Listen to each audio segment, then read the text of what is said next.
Hi friends, welcome back to my channel. If you guys just heard my reaction to Mike Silver's report that the 49ers off-season programming starts tomorrow, and he expects that Brock Purdy will show up and that the 49ers have offered him over $50 million, and that their camp, Brock Purdy's camp and the 49ers front office are close to getting a deal done.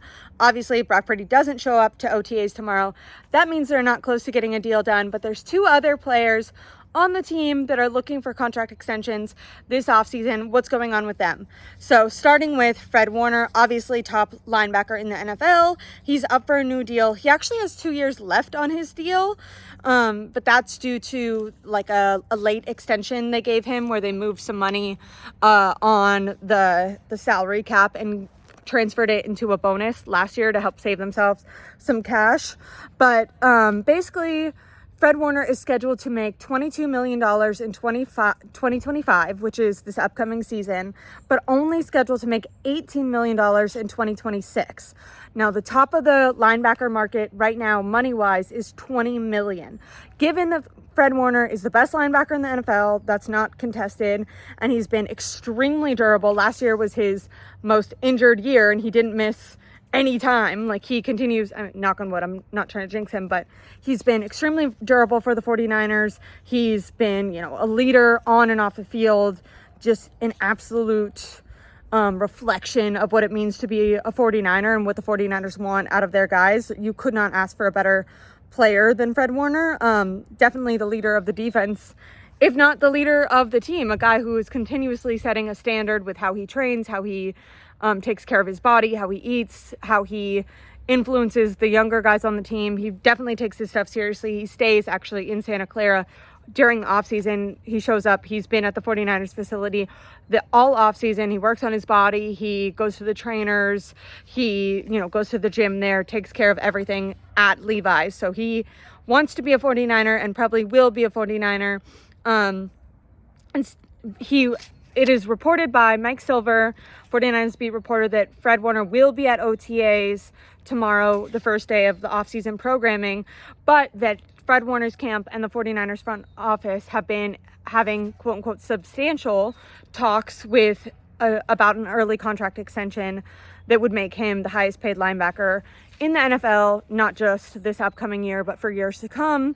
I think this would be a great move by the 49ers because as new guys come up for extensions, that market value raises. So if they can get a deal done early, it might look like, okay, he might have top of the market linebacker money right now, but then if a bunch of linebackers get extended later on this offseason or next offseason, that market will continue to go up and the 49ers will actually have Fred Warner on a deal. So I think that they're going to get it done. Fred Warner's camp seems to think they're going to get it done, and he will be at OTAs. So that's great for Fred Warner and for the 49ers, because especially after losing out on Dre Greenlaw, I imagine that Robert Saleh is putting a lot of pressure on the 49ers and Prague to not mess around. And because Dre Greenlaw felt disrespected by the deal that they gave, and I don't think they want to even chance disrespecting a guy as good as Fred Warner. Now, moving on to the other guy besides Brock Purdy and Fred Warner, who's up for an extension, Kittle is heading into the final year of his 5-year deal that his second year deal that he was given. It was $75 million. And he reportedly, by Mike Silver, is probably not going to show up. Mike Silver reports that it is a long shot that Kittle is at the start of OTAs tomorrow, that the two sides, meaning Kittle's camp and the 49ers camp, are not close when it comes to what they want for his new deal. You have to remember that the 49ers actually slighted George Kittle last time, so 5 years ago when they gave him this new contract. The initial offer was made on Valentine's Day, and George Kittle's agent actually called it the Valentine's Day massacre. They said it was so disrespectful, and even though George Kittle loves being a 49er, loves the 49ers, that he almost demanded a trade because he was so hurt with how well he had produced up in that point, and how much, not only how well he produced on the field, but once again, quintessential 49er off the field, volunteering, talking for the team, consistently just having so much on his shoulders, being a leader, a team captain, and leading the team in catches at that point. He could not believe how much the 49ers lowballed him. So if I was the 49ers, I would have been extra careful this time to come in, hot. Like, instead of going really low and being like, okay, we're going to negotiate and come up, just make your initial offer closer to what you're actually anticipating giving him, because you don't need to haggle with George Kittle. George Kittle's not going to ask for way too much, but he needs to feel respected. He needs to feel valued. Right now, the 49ers don't have any pass catchers on their team. I mean, Brandon Ayuk is injured and not going to be playing for at least the beginning half of the year, if not the full year. They traded away Deebo Samuel. They signed that wide receiver Robinson from the Rams, and he got a DUI, so he's not going to be starting.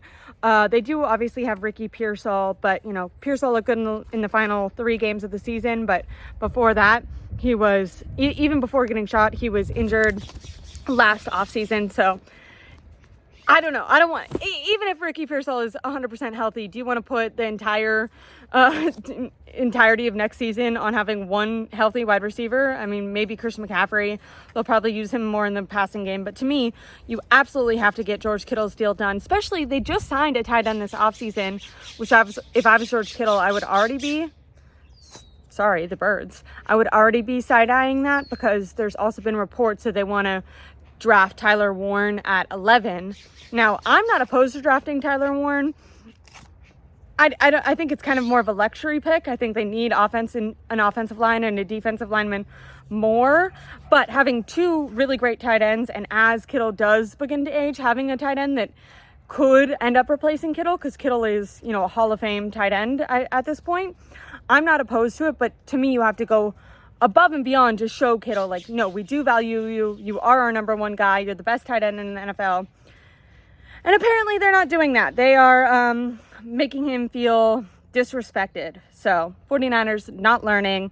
Right now he's scheduled to make $15 million in 2025, which would be the 4th highest out of all tight ends. Also, stupidly, the Arizona Cardinals, just extended yesterday Trey McBride, their tight end, and they gave him $19 million. So if the 49ers were smart, they could have extended Kittle before yesterday, anytime this offseason. They were out of the playoffs. They didn't go to the Super Bowl. They've had this entire offseason so far to negotiate and get a deal with George Kittle. But instead, they've been, haggling with him. And now his price just went up, because he's a much better tight end than Trey McBride. So now if George Kittle was previously going to say, okay, I'm supposed to make 15, you can pay me 18. That's a big raise. Now he's going to say, hey, I'm better than Trey McBride. Trey McBride is making 19. Sorry, I have to make more than 19 now. So Kittle being the top tight end, I think he's probably going to break 20 million. 20 million would be the top of the market. And I think that's probably what he's after now. And I think the 49ers were caught, with their hands down their pants, or whatever horrible saying you want to say. They have not learned from previous contract negotiations. They continue to wait till the very end to have their, good players holding out. So you're not getting chemistry with your quarterback.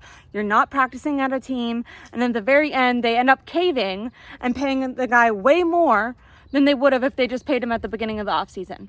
So stupid how the 49ers are handling George Kittle. That's my opinion. Maybe you guys don't think so. I know Kittle is a little bit older, but he's the best tight end in football right now, and his last 2 years have actually been kind of a resurgence for his career. So that's where the 49ers stand right now.